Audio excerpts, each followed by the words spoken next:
What is up, guys? Welcome back to my channel. In today's video, I'm going to talk to you about the creative process and creator's block. So I have found that for me, creativity tends to come in waves, and I'll have like a month or like 2-month period where I'm just feeling so creative and it's just like bursting out of me at the seams, like every ounce of my being just wants to create. And then I will have like a 2-month period where I don't even want to think about doing photo shoots. I don't want to think about editing, just like out of sight, out of mind, do what I have to do, and that's it. And during those periods, where those slump periods, I guess, it's sometimes hard to maintain the positive self-talk that's necessary to get back into the swing of things. And I take it that this like ebbing and flowing of creativity is a fairly common thing that a lot of creatives experience. And so if you know what I'm talking about, then you probably know that feeling of being stuck in a slump and not sure when you're going to come out of it, or how you're going to come out of it, or if you're going to come out of it. And having those like kind of nagging doubts in the back of your head saying like, is this it? Am I over this art? Am I not going to do this anymore?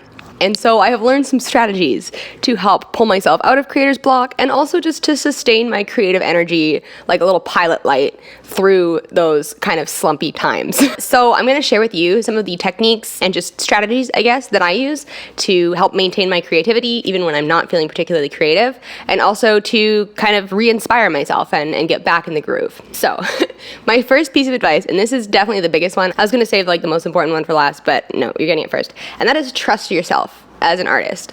And this is something that I have to like remind myself, is trust the process, trust yourself. You know that you love this art, right? You're not going to stop loving this art just because you don't feel like creating it right now. Try to remove yourself from catastrophic thinking. And those are thoughts that are like, I'm never going to do this again. I'm never going to be creative again. I'm never going to make the things that I made before again. I'm never going to improve. That's completely catastrophic and completely illogical. Because if you love the art and you keep doing the art, you're going to improve the art.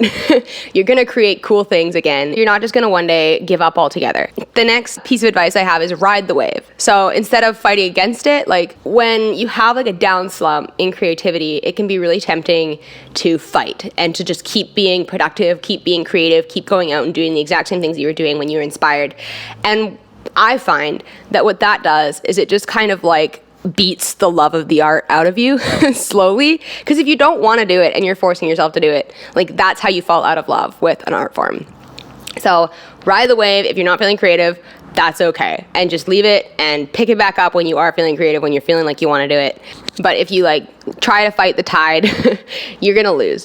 So that's my piece of advice, is lean into the wave. And then when you're feeling super creative, like, I don't know, I used to do this thing where if I felt an upswing and I felt like I really wanted to be creative, I would try to ration that creativity and like not let myself get too invested in the thing at the time that I was feeling super creative, because I knew that it was going to be a short-lived feeling. And so I wanted to like prolong it by rationing it. And I just straight up don't think that's how creativity works. So for me anyways, when I'm feeling like I want to be creative, I like go hard. I lean all the way in. I'm doing it every single day. I'm doing it every single chance that I get. It completely consumes me when I feel like I want it to, and I just lean in and I let it like wash over me, and I make as much as I can in that period. And then I know as soon as I step back and I like give myself a rest, help to recover from like whatever burnout might have incurred, that's only gonna like help facilitate a future wave of creativity, you know? Like taking that rest period and just stepping back, that's how you maintain your creativity over time. It's not by rationing, at least for me. I don't know. These are all things that I've found as an artist over the last couple of years. So that said, there are a lot of things that you can do on a downswing to help prepare yourself for the next time of inspiration. And I like to consider like my downswings to be like professional development time.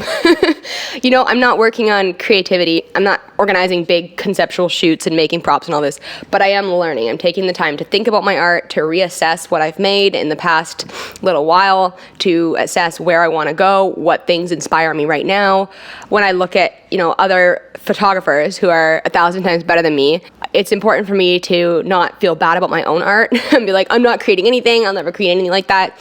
No, just push that thought out of your mind. It's not helpful. It's not useful. And instead, look at what you love about that piece and take notes. Like, I will physically take notes in my journal about different photographs that I've seen, what I love about them, and then I can examine like what elements in those photographs that appeal to me are consistent throughout all of the photographs or most of the photographs. What are the commonalities? What are the differences in how they're shot, the location, all of these things. The technical aspect of the photography is kind of what I take time to look at when I'm in a downswing. And I feel like that helps get me kind of pumped up, you know, to start creating again. If I take in a whole bunch of images and I'm really thinking about that in-depth technical aspect of photography, then I start to feel like, okay, you know what, there is a science to this, and I don't have to feel defeated. I just need to learn a bit more about how these images are created and go out and start trying my hand at creating them myself. And that's kind of what pumps me up to get inspired again. And that's why it's a 2-month cycle usually for me, is because it takes about 2 months for me to, like, you know, go through that process of studying and learning and figuring out a direction for the future. And then as soon as I figure that direction out, I'm like, okay, I'm ready. Let's go. We're going to try all these new things. I need this and this and this and this, blah, blah, blah. So I have written here, on a downswing, take the time to recuperate, to meditate on what you have made and the directions that you want to go in next, set goals, learn new techniques, and compile inspiration. And that is exactly what I love to do when I'm feeling uninspired, because you don't need to be inspired to look at other things made by creative people. It's a great way to keep thinking about your art even when you don't want to be creative. Another one for the downswing aspect is focus on other parts of your business. So I know a lot of this video applies more generally to artists. This may as well, but if you run a photography business, you have marketing, you have social media strategies, you have all of these different aspects, you have pricing, guides, whatever, and all of these things are not particularly creative. So when you're feeling completely drained of creative energy, you can focus on those things. Like for me, I like to focus a lot more on social media when I'm feeling not creative, because I have all of these photos and all of this video content and everything that I've made over the last 2 months, and it's time to kind of put that together and make it so that I can post it on social media. And that's just like a kind of thing that I can do while I'm zoned out listening to podcasts kind of thing. Doesn't take any creative energy. And again, by doing these things, like giving yourself time to just think about things that aren't the creative part of your art, that's how you restore your creativity. Like in a video game, you have a cool down period, and I genuinely believe that that's how creativity works. One thing I wanted to mention is, how do you know when you're coming out to a creative block, and how do you know when to lean in and when to push through, right? Because even in periods of big creativity, you can feel mentally exhausted or physically exhausted. After shooting 3 studio sets in a day, I come home and I'm just like, I never want to shoot again. I don't want to look at these photos. I don't want to think about these photos. And then the next day I'm like, okay, let's see what we got. Let's crack into this memory card. But for me, I find I know it's a block when I start to feel consistently like I'm just spinning my wheels. And after every shoot that I do, it's like, okay, there's nothing new about this shoot. I haven't brought anything new to the table. I'm not excited to go through the photos.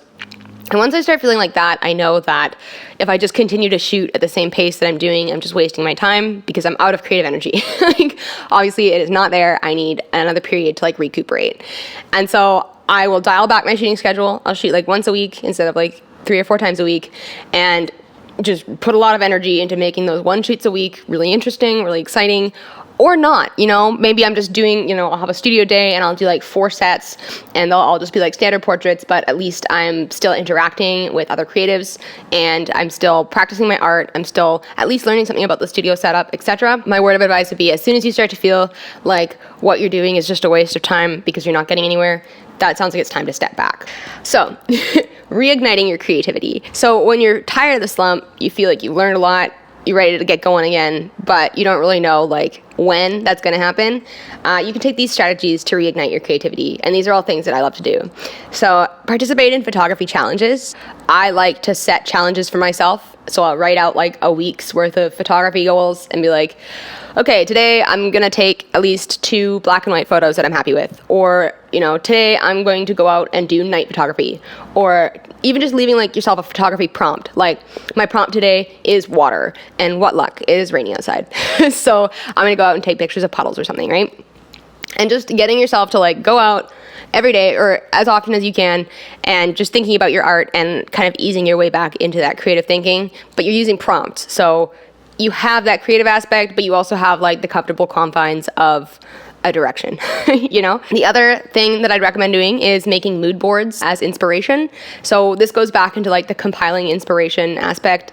For me, I love to make Pinterest boards. And by doing that, you're just constantly thinking about something new, something that you haven't tried before, and you're being exposed to hundreds of different iterations of that thing. Then you can synthesize something from the commonalities between those that looks similar but doesn't directly copy any particular image, right? And I think that's how creativity works, just in the human brain, because that's how machine learning works, and machine learning seems to be pretty close to human learning in a lot of ways, and different in a lot of ways, but that's unrelated. The next item that I have is spend time looking at other photographers. I like to use Instagram, I'm sure a lot of people do, just because it's got like their whole gallery just like laid out in perfect squares. So it makes it really easy to just quickly comb through all of the work of a certain artist or photographer. And like that allows you to kind of bombard yourself with images that you find appealing, and the commonalities between those images will get lodged in your brain and become thoughts of things that you want to try and do.